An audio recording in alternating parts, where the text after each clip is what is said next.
Welcome to JNI today. ముందుగా headlines చూద్దాం. రైతు భరోసా నిధులు విడుదల చేసిన సీఎం జగన్. 1078 కోట్ల రైతు భరోసా నిధులు విడుదల. సున్నా వడ్డీ రాయితీ కింద 215 కోట్లు విడుదల. క్యాంపు కార్యాలయంలో 2 పథకాలకు బటన్ నొక్కిన సీఎం జగన్.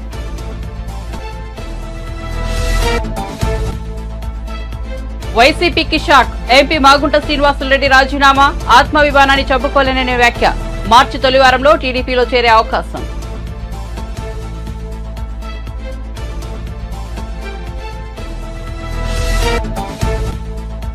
మహిళల నాయకత్వంలో పనిచేస్తూ మగతనం అంటారా?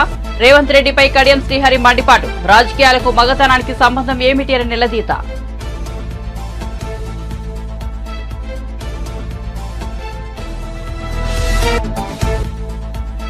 గల్ఫ్ జైలు నుంచి విడుదలైన బాధితులకు కేటీఆర్ పరామర్శ. కేటీఆర్ సార్ సాయంతోనే తాము విడుదలయ్యామని వెల్లడి.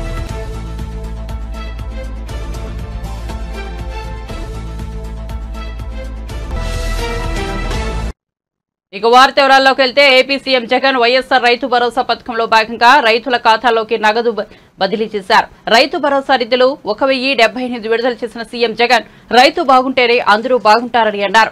గత 57 నెలల్లో రైతు భరోసా రూపంలో 34,288 కోట్లు అందించామని వెల్లడించారు. ఈ పథకం కింద 53.58 లక్షల మంది లబ్ధి పొందుతున్నారని సీఎం జగన్ వివరించారు. తమది రైతు ప్రభుత్వం అని స్పష్టం చేశారు. ఏపీలో 1 హెక్టార్ లోపు భూమి ఉన్న రైతులు 70% మంది ఉన్నారని, అర హెక్టార్ లోపు ఉన్న భూమి రైతులు 50% మంది ఉన్నారని, అలాంటి రైతులకు తాము అందించిన పెట్టుబడి సాయం ఎంతో ఉపకరించిందని తెలిపారు. ఇక అర్హులైన రైతులకు సున్నా వడ్డీ రాయితీ సొమ్మును కూడా విడుదల చేసినట్టు సీఎం జగన్ వెల్లడించారు. 10.79 లక్షల రైతులకు సున్నా వడ్డీ రాయితీ కింద 215.98 కోట్లు విడుదల చేసినట్లు తెలిపారు. ప్రతి అడుగు కూడా రైతన్నలకు మంచి చేసే విధంగా, రైతన్నల పెట్టుబడి ఖర్చు తగ్గించే విధంగా, రైతన్నలకు తోడుగా నిలబడే కార్యక్రమం దిశగా అడుగులు వేశాం. దాదాపుగా 19 లక్షల మంది రైతన్నలు, వారందరికీ కూడా మంచి జరిగిస్తూ 9 గంటల పాటు పగటిపూటే నాణ్యమైన కరెంట్ ఇచ్చే కార్యక్రమం కూడా జరుగుతా ఉన్నది కూడా ఈ 57 నెలల కాలంలోనే. అసలు మనం అధికారంలోకి రాకమునుపు ఇలా పగటిపూటే రైతన్నలకు 9 గంటల పాటు ఉచిత కరెంట్ ఇచ్చే పరిస్థితే లేదు, అవకాశమే లేదు. ఎందుకనంటే ఫీడర్లలో ఆ కెపాసిటీ లేదు. ఆ ఫీడర్ల కెపాసిటీ పెంచకపోతే ఇది ఇచ్చే అవకాశమే లేదు. ఆ పెంచడానికి మరో 1700 కోట్ల రూపాయలు ఖర్చు చేస్తే తప్ప, ఫీడర్ల కెపాసిటీ పెంచితే తప్ప రైతులకు పగటిపూటే 9 గంటలు విద్యుత్ ఇచ్చే పరిస్థితే లేదు అని చెప్పి అధికారులు చెప్పినప్పుడు ఆ 1700 కోట్ల రూపాయలు కూడా ఖర్చు చేసి రైతన్నలకు పగటిపూటే ఈ రోజు 9 గంటల పాటు రైతన్నలకు ఉచిత కరెంటు, నాణ్యమైన కరెంటు ఇచ్చే కార్యక్రమం కూడా జరుగుతూ ఉన్నది కూడా కేవలం ఈ 57 నెలల కాలంలోనే. ఇలా ఒక్క రైతుకు మాత్రమే దాదాపుగా ఈ 19 లక్షల మంది ఈ రైతన్నలకు మాత్రమే ఈ పంపు సెట్ల మీద ఏదైతే ఆధారపడి వ్యవసాయం చేస్తా ఉన్న ఈ రైతన్నలకు మాత్రమే ఈ 9 గంటల పాటు ఉచిత విద్యుత్ పగటిపూట ఇచ్చే కార్యక్రమం ఏదైతే జరుగుతూ ఉందో, ఇదొక్క కార్యక్రమమే దాదాపుగా ప్రతి రైతన్నకు 45,000 రూపాయలు ప్రతి సంవత్సరం ఈ ఒక్క కార్యక్రమం ద్వారా రైతన్నకు మేలు జరుగుతూ ఉంది. రేవంత్ రెడ్డి ముఖ్యమంత్రి అయ్యాక తన భాషను మార్చుకుంటాడని భావించామని, కానీ రోజు రోజుకు సహనం కోల్పోతున్నారని స్టేషన్ గన్పూర్ ఎమ్మెల్యే బీఆర్ఎస్ నేత కడియం శ్రీహరి ఆగ్రహం వ్యక్తం చేశారు. అసలు రాజకీయాలకు మగతనానికి సంబంధం ఏమిటి అని నిలదీశారు. సోనియా గాంధీ, ప్రియాంక గాంధీ ఈ ఇద్దరు మహిళల నాయకత్వంలో పనిచేస్తూ మగతనం గురించి మాట్లాడడం ఏమిటి అని ప్రశ్నించారు. హన్మకొండలో ఆయన మీడియా సమావేశం నిర్వహించారు. ఈ సందర్భంగా మాట్లాడుతూ చేవెళ్ల సభలో రేవంత్ రెడ్డి ఉపయోగించిన భాషను కడియం శ్రీహరి తప్పుపట్టారు. ప్రజల తరపున 6 గ్యారంటీల గురించి మాట్లాడుతున్న వారిపై దాడి చేయడాన్ని ఖండిస్తున్నామన్నారు. ఇందిరాగాంధీ నామ జపం చేసుకుంటేనే కదా మీరు బ్రతుకుతున్నారు. మీరు ఇంకోళ్ళ గురించి ఎలా మాట్లాడతారు? పేరుకు జాతీయ పార్టీ, కానీ అది కుటుంబ పార్టీ. ఆ విషయాన్ని మర్చిపోవద్దు. అందుకే రోజు రోజుకు మీ పార్టీ ఒక ప్రాంతీయ పార్టీగా మారిపోయింది. ప్రాంతీయ పార్టీగా మారిపోయింది. మీది జాతీయ పార్టీ కానే కాదు. ఆ విషయాన్ని ముందు గుర్తుపెట్టుకోవాలని నేను కోరుతున్నాను. ఇవాళ ఆప్ లాంటి పార్టీ ఢిల్లీలో, పంజాబ్లో అధికారంలో ఉంది. గుజరాత్లో కూడా కొన్ని సీట్లు గెలిచింది. ఆప్ కంటే అధ్వానంగా తయారైంది ఇవాళ కాంగ్రెస్ పార్టీ పరిస్థితి. రేపటి ఎన్నికల్లో ఏం జరుగుతుందో తెలియదు. అది గుర్తుపెట్టుకోవాలని చెప్పి నేను కోరుతున్నా. ఇంకా దారుణమైన భాష ఏంటి అంటే నిన్న చేవెళ్ళ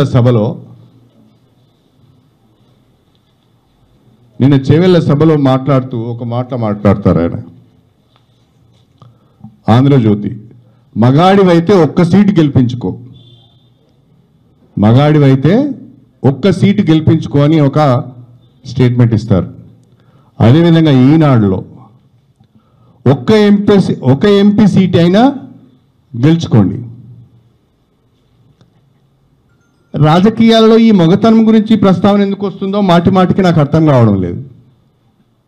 రాజకీయాలకు మొగతనానికి ఏం సంబంధం? రాజకీయాలలో పురుషులు ఉన్నారు, మహిళలు ఉన్నారు. అందరూ రాజకీయాలు చేస్తున్నారు, మహిళలు కూడా రాజకీయాలలో సమానంగా రాణిస్తున్నారు. అంతెందుకు, కాంగ్రెస్ పార్టీ అధ్యక్షురాలే సోనియా గాంధీ కదా. కాంగ్రెస్ పార్టీ అధ్యక్షురాలు సోనియా గాంధీ, మీ నాయకురాలు ప్రియాంక గాంధీ. ఇద్దరి మహిళల నాయకత్వంలో పనిచేస్తూ నువ్వు మగతనం గురించి మాట్లాడితే ఎవరి గురించి మాట్లాడుతున్నావు నువ్వు? అంటే మీ సోనియా గాంధీని, మీ ప్రియాంక గాంధీని అవమానపరుస్తున్నావు నువ్వు. అంటే వాళ్ళ నాయకత్వానికి పనికిరాదని నీ ఉద్దేశం? మగాడవైతే ఒక్క సీటు గెలుచుకో అంటున్నావు. రేవంత్ రెడ్డి గారు మల్కాజ్గిరి పార్లమెంటు నుంచి మీరు ఎంపీగా ఉన్నారు నిన్నటి వరకు. మరి ఆ మల్కాజ్గిరి పార్లమెంటులో కాంగ్రెస్ పార్టీ ఒక్క అసెంబ్లీ సీట్ అయినా గెలిచిందా? మరి నువ్వు అంత మగాడివైతే 7 అసెంబ్లీ సెగ్మెంట్లలో ఒక్క అసెంబ్లీ సీటు నువ్వు ఎందుకు గెలుచుకోలేకపోయినావు?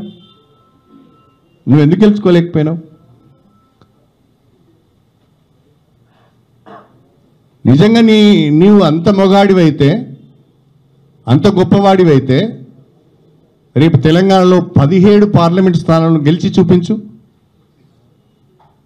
నీ మగతనాన్ని నిరూపించుకో నీ భాషలోనే. నేను వాడొద్దు ఆ పదాన్ని, కానీ తప్పడం లేదు.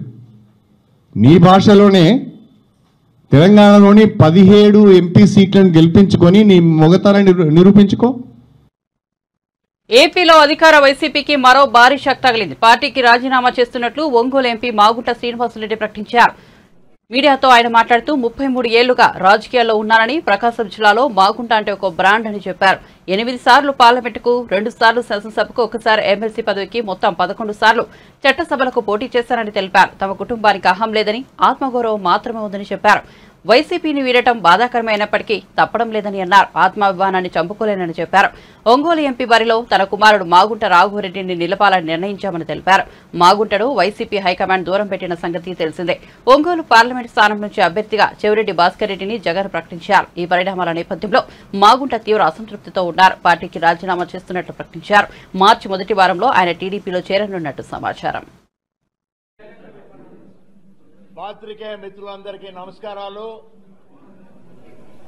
మాగుంట కుటుంబం ఒంగోలు అంటే ప్రకాశం జిల్లాకు వచ్చి దాదాపు 33 సంవత్సరాలు గడిచింది. 1991 సంవత్సరంలో జరిగిన పార్లమెంట్ ఎన్నికల్లో మా అన్నగారి కీర్తిశేషులు మాగుంట సుబ్బరామరెడ్డి గారు ఎంపీగా కూడా పోటీ చేసి మీ అందరి ఆశీర్వాదాలతో వారు గెలిచిన తర్వాత నుంచి బడుగు బీద ప్రజానీకానికి ఏం చేయాలి, మారుమూల ప్రాంతం ఒంగోలు అనేది, ప్రకాశం జిల్లా అనేది వారు ఎప్పుడు కూడా ఆలోచిస్తూ ఆ తపనతోనే ఉండిపోయారు. వారు అకాల మరణం చెందిన తర్వాత మా వదినమ్మ గారు పార్వతమ్మ గారు ఉండటము ఎంపీగా కూడా, ఆ తర్వాత నేను మాగుంట శ్రీనివాసరెడ్డిని కూడా ఎంపీగా ఉండటం అనేది కూడా మీరు చూశారు. ఈ 33 సంవత్సరాల్లో కాలంలో మాగుంట కుటుంబానికి రాజకీయ జన్మనిచ్చింది ఒంగోలు, ప్రకాశం జిల్లా. ప్రకాశం జిల్లా ప్రజలతో మమేకమయ్యి ముఖ్యంగా ఎప్పుడు కూడా వారిని ఒక కుటుంబ సభ్యుల్లాగానే, మాకున్న నివాసాలు మెడ్రాస్లో ఉన్నా, హైదరాబాద్లో ఉన్నా, నెల్లూరులో ఉన్నా, ఢిల్లీలో వచ్చినా కూడా ఒంగోలు వారు వచ్చారనంటేనే ఒక మంచి ఆప్యాయతతో కూడా చూడటం అనేది అలవాటు చేసుకున్నారు. ఇవన్నీ కూడా మాగుంట సుబ్బరామరెడ్డి గారు మాకు నేర్పించినది. ఆయన అడుగుజాడల్లో నడుచుకునే విధంగానే ఇన్ని సంవత్సరాలు కూడా మేము ప్రకాశం జిల్లా వాసులతో కూడా మమేకమై మా ఇంటికి వచ్చిన వాళ్ళ ప్రకాశం జిల్లా అంటే ఒక అతిథిగా ఎప్పుడు కూడా అనుకో, ఒక కుటుంబ సభ్యుడిగానే వారిని కూడా చూసుకొని ధైర్యంగా మా ఇప్పుడు ఒంగోలులో వచ్చినా ఇంకెక్కడికి వచ్చినా కూడా నేరుగా వంటిళ్ళకి వెళ్లి వారు అక్కడ కాఫీ తాగటమో లేకపోతే భోజనం చేయటం అనే ఒక స్వతంత్రం ఏర్పడిపోయింది. ఈ ప్రకాశం జిల్లాలో ఉన్న మనం ప్రకాశం జిల్లా వాసులందరికీ మాగుంట కుటుంబం వారందరికీ కూడా ఈ 33 సంవత్సరాల రాజకీయ చరిత్రలో మాగుంట కుటుంబం 8 సార్లు పార్లమెంటుకి పోటీ చేయటము, 2 సార్లు అసెంబ్లీకి చేయటము, ఒకసారి ఎమ్మెల్సీగా కూడా పోటీ చేయడం కూడా జరిగింది. 11 పర్యాయాలు ఇక్కడంతా కూడా ఎన్నికల్లో కూడా పార్టిసిపేట్ కూడా జరిగింది. అందుకే ఇక్కడ ఉన్న వారందరూ కూడా పెద్దలైనా చిన్నవాళ్ళైనా కూడా మాగుంట కుటుంబాన్ని ఇంటికనేది బీదతనంలో ఉన్నవాడు వచ్చినా కూడా ధనికుడు వచ్చినా కూడా ఒకటే విధమైన ట్రీట్మెంట్ అనేది ఎప్పుడు కూడా ఉంటుందనేది అందరూ కూడా భావిస్తూ ప్రతి ఒక్కరు చెప్పేవాళ్ళు. అన్న మాగుంట అంటే ఒక బ్రాండ్, అది ప్రకాశం జిల్లాలోనే ఆ విధంగా ఏర్పడిపోయింది అనేది. అటువంటి మమేకమైన వాతావరణంలో ఇప్పుడు మేము గడిపినప్పుడు ఒకటే మాగుంట కుటుంబానికి ఉన్నది, కుటుంబ సభ్యులందరికీ కూడా ఆత్మ గౌరవం. ఈగో లేదు, we don't have ego, we got lots of self respect. అంటే అహం లేదు, ఆత్మగౌరవం ఎప్పుడు కూడా ఉంటుంది. ఒక రెస్పెక్ట్ అనేది ప్రతి ఒక్కరు కోరుకునేది ఏముంటుంది? గౌరవం.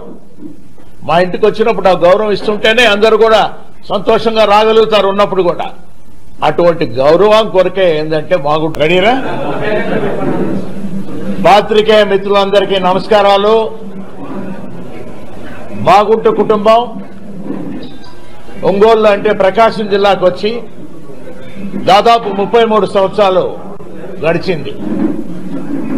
1991 సంవత్సరంలో జరిగిన పార్లమెంట్ ఎన్నికల్లో మా అన్నగారి కిరిశేషులు మాగుంట సుబ్బరామిరెడ్డి గారు ఎంపీగా కూడా పోటీ చేసి మీ అందరి ఆశీర్వాదాలతో వారు గెలిచిన తర్వాత నుంచి బడుగు బీద ప్రజానీకానికి ఏం చేయాలి, మారుమూల ప్రాంతం ఒంగోలు అనేది, ప్రకాశం జిల్లా అనేది వారు ఎప్పుడు కూడా ఆలోచిస్తూ ఆ తపనతోనే ఉండిపోయారు.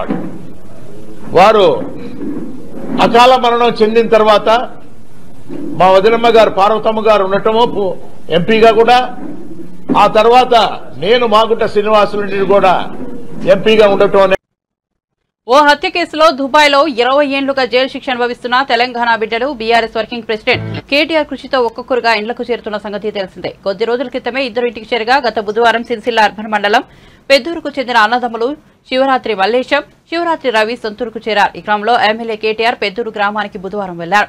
మల్లేశం రవిని పరామర్శించారు కేటీఆర్. కుటుంబ సభ్యులతో ముచ్చటించి బాగోగులని తెలుసుకున్నారు. కేటీఆర్ కుటుంబ సభ్యులందరినీ ఆప్యాయంగా పలకరించడంతో వారు సంతోషపడ్డారు. గల్ఫ్ జైలు నుంచి విడుదల చేయించినందుకు కేటీఆర్ కు మల్లేశం రవితో పాటు వారి కుటుంబ సభ్యులు ప్రత్యేక ధన్యవాదాలు తెలిపారు.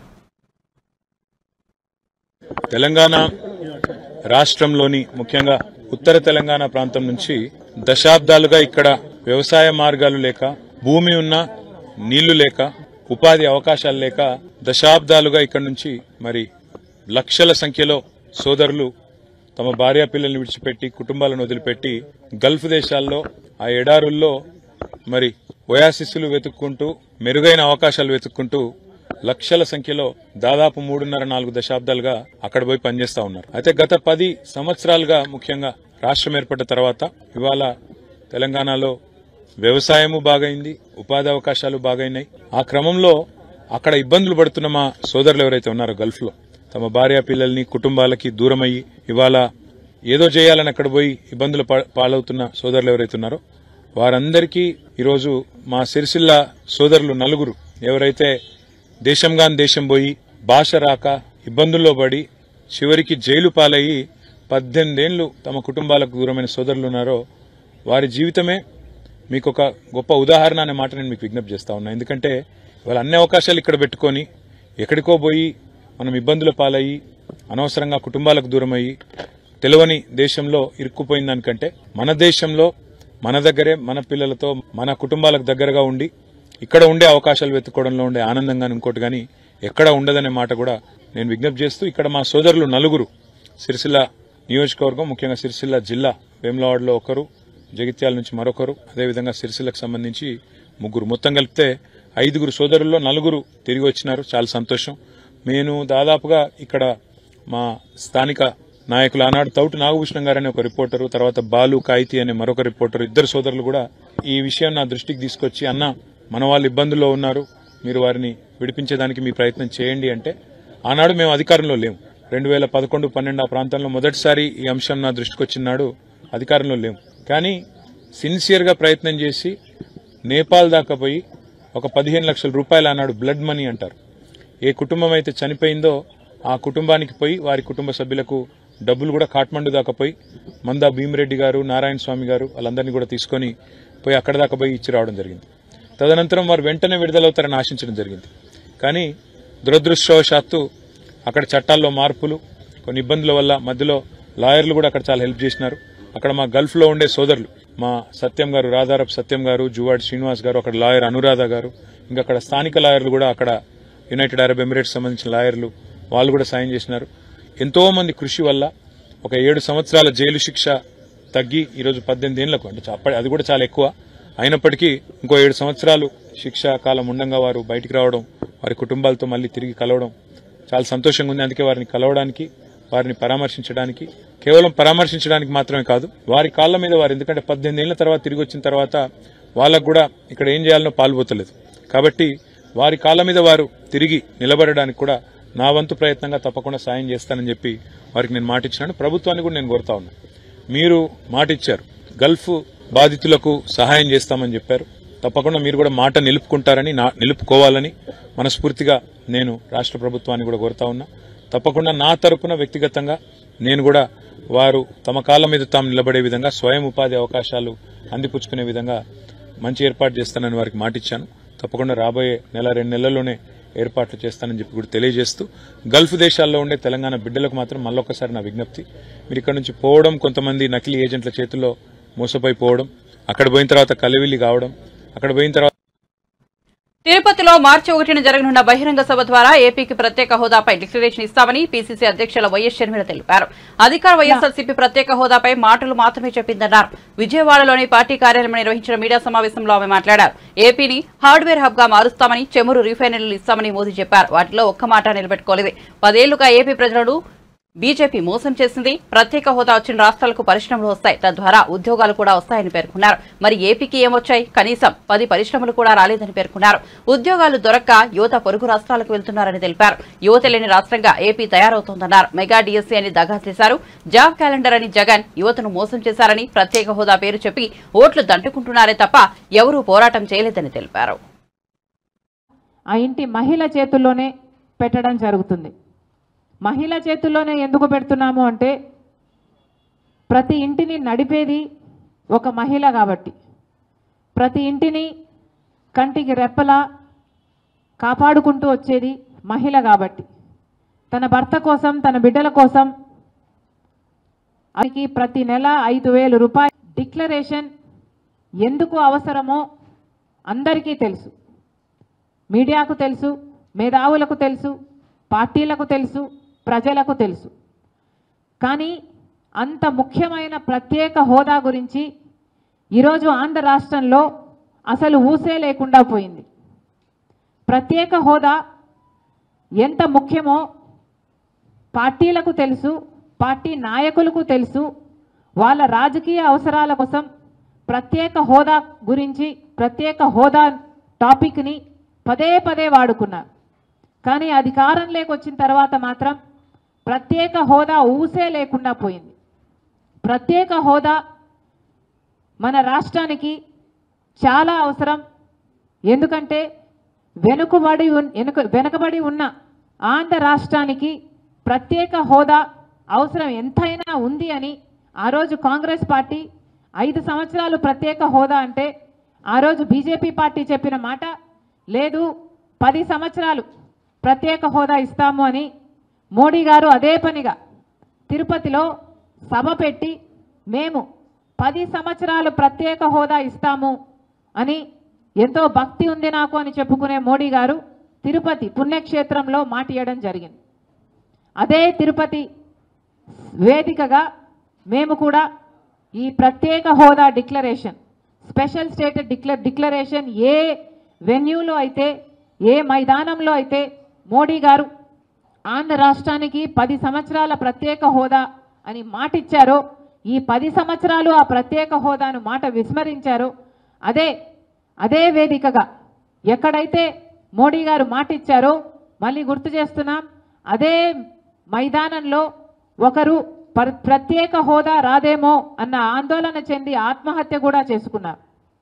కనుక అదే మైదానంలో కాంగ్రెస్ పార్టీ, అదే తిరుపతి మైదానంలోనే Congress party special status declaration 1వ తేదీ సాయంత్రంన అదే వేదికగా ఒక సభ పెట్టబోతున్నాం. ఇక్కడ గుర్తుంచుకోవాల్సింది ఏమిటంటే 10 సంవత్సరాలు ఏపీ రాజకీయాల్లో పరిణామాలు చక్కచక్కా మారుతున్నాయి. టీడీపీకి రాజీనామా చేసిన కొన్ని గంటల్లోనే మాజీ మంత్రి గొల్లపల్లి సూర్యారావు వైసీపీ తీర్థం పుచ్చుకున్నారు. తాడేపల్లి క్యాంపు కార్యాలయంలో సీఎం జగన్ సమక్షంలో గొల్లపల్లి వైసీపీలో చేరారు. గొల్లపల్లికి వైసీపీ కండువా కప్పిన సీఎం జగన్ ఆయనను పార్టీలోకి సాదరంగా ఆహ్వానించారు. పార్టీ ఎదుగుదల కోసం సేవలు అందించాలని సూచించారు. ఇదే కార్యక్రమంలో పి గన్నవరం టీడీపీ నేత నేలపూడి స్టాలిన్ బాబు కూడా వైసీపీలో చేరారు. స్టాలిన్ కు కూడా సీఎం జగన్ వైసీపీ కండువా కప్పారు. ఈ కార్యక్రమంలో వైసీపీ ప్రాంతీయ సమన్వయకర్త మిథున్ రెడ్డి, వైసీపీ విజయవాడ ఎంపీ కేశినేని నాని కూడా పాల్గొన్నారు. పిరికి పంద రాజకీయాలు చేసేవారు పాలిటిక్స్ లో ఉండటం సరికాదని పీసీఐ జాతీయ కార్యదర్శి నారాయణ అన్నారు. సొంత ప్రయోజనాల కోసం రాష్ట్ర ప్రయోజనాలను బలంగా పెట్టొద్దని చెప్పారు. ముఖ్యమంత్రి జగన్ తన స్వార్థ ప్రయోజనాల కోసం ఏపీ ప్రయోజనాలను ప్రధాని మోదీ ముందు తాకట్టు పెట్టారని విమర్శించారు. కేంద్రానికి జగన్ ఎప్పుడో లొంగిపోయారని అన్నారు. తండ్రి వైఎస్ఆర్ పేరు చెడగొట్టేందుకే జగన్ పుట్టాడని తీవ్ర వ్యాఖ్యలు చేశారు. తెలుగువారి ఆత్మగౌరవం కోసం ఎన్టీఆర్ పోరాటం చేశారని గుర్తు చేశారు. విభజన హామీలు అమలు చేయలేకపోయినా బీజేపీ కాళ్లను జగన్ పట్టుకుంటున్నారని మండిపడ్డారు. 17A కత్తిపెట్టి చంద్రబాబును కూడా లొంగ తీసుకోవాలనే ప్రయత్నం చేశారని అన్నారు. ఢిల్లీలో మీడియాతో మాట్లాడుతూ ఆయన వ్యాఖ్యలు చేశారు. రాజధానికి సంబంధించి ఏం చెప్పారు, తర్వాత కడప స్టీల్ ప్లాంట్ గురించి ఏం చెప్పారు, బయ్యారం స్టీల్ ప్లాంట్ గురించి ఏం చెప్పారు, వెనకబడిన జిల్లాలకి సంవత్సరానికి 50 కోట్ల అదేమైంది, ఇవన్నీ పంగనామాలు పెట్టారు. తెలుగు ప్రజానీకానికి మొదటి ప్రథమ శత్రువు ఎవరైనా ఉంటే అది బీజేపీ తప్ప ఇంకోటి కార్యం కాదు. అట్లాంటి ప్రథమ శత్రువులను బీజేపీ దగ్గర పోయి కాళ్ళు పట్టుకోవడం అంటే మీకు ఎంతకన్నా మించినటువంటి హీన చేతుల్లో నాకు కనపడదు.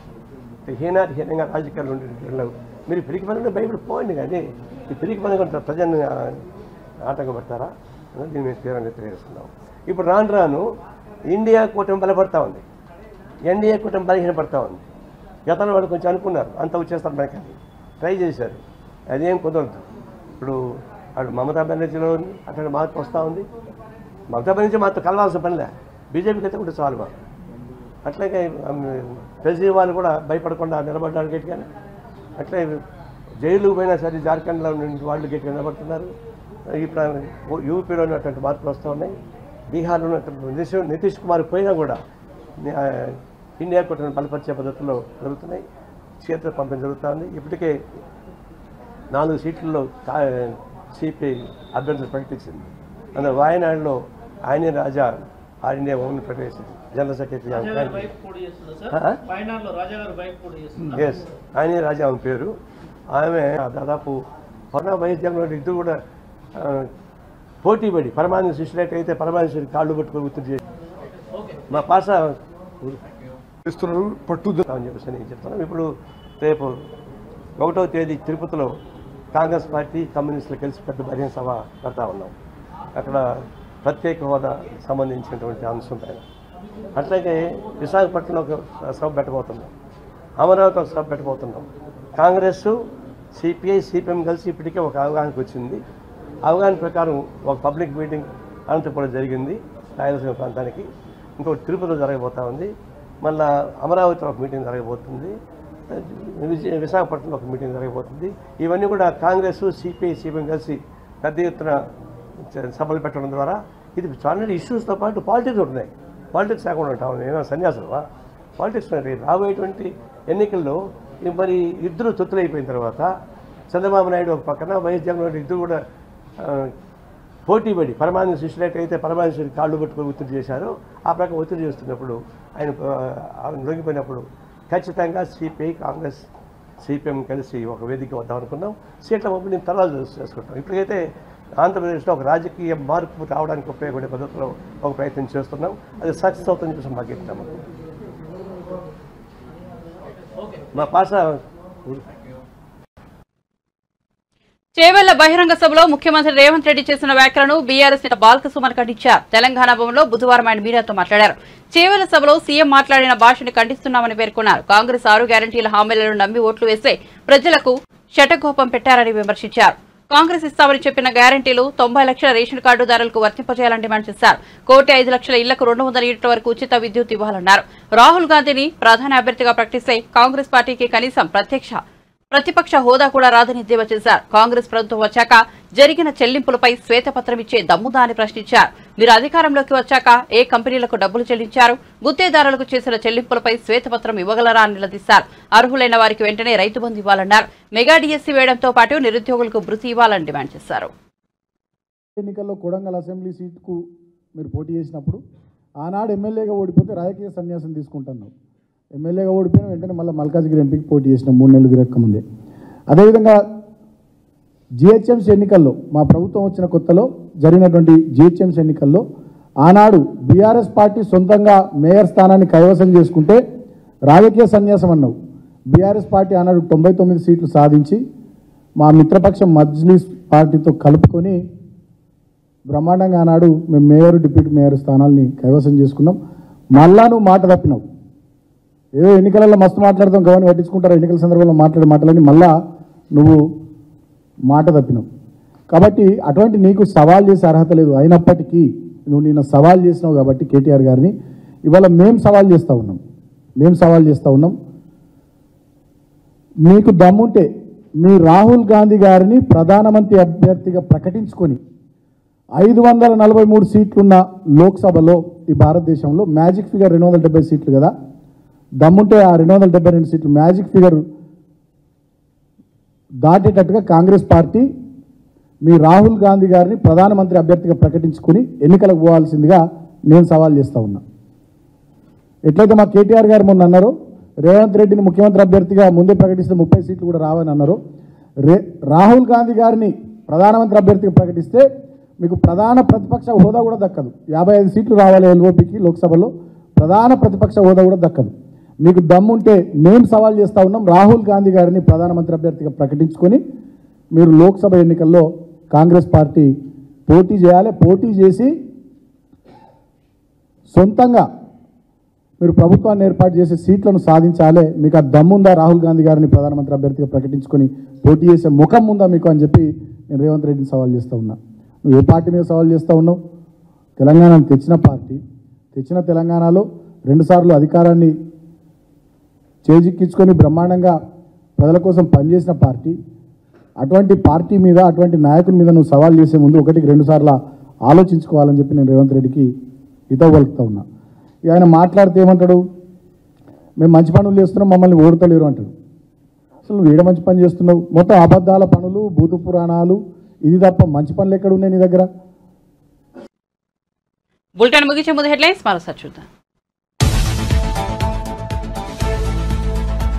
రైతు భరోసా నిధులు విడుదల చేసిన సీఎం జగన్. 1078 కోట్ల రైతు భరోసా నిధులు విడుదల. 0 వడ్డీ రాయితీ కింద 215 కోట్లు విడుదల. క్యాంపు కార్యాలయంలో 2 పథకాలకు బటన్ నొక్కిన సీఎం జగన్.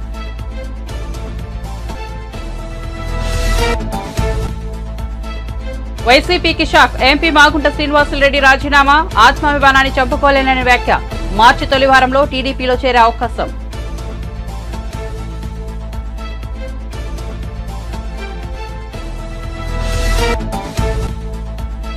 మహిళల నాయకత్వంలో పనిచేస్తూ మగతరం అంటారా? రేవంత్ రెడ్డిపై కడియం శ్రీహరి మండిపాటు. రాజకీయాలకు మగతనానికి సంబంధం ఏమిటి అని నిలదీత.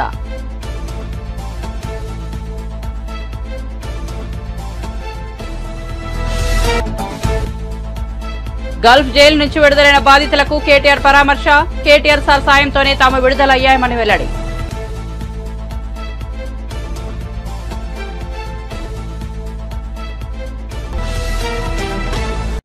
మరిన్ని అప్డేట్స్ కోసం చూస్తూనే ఉండండి జై నైట్ టుడే.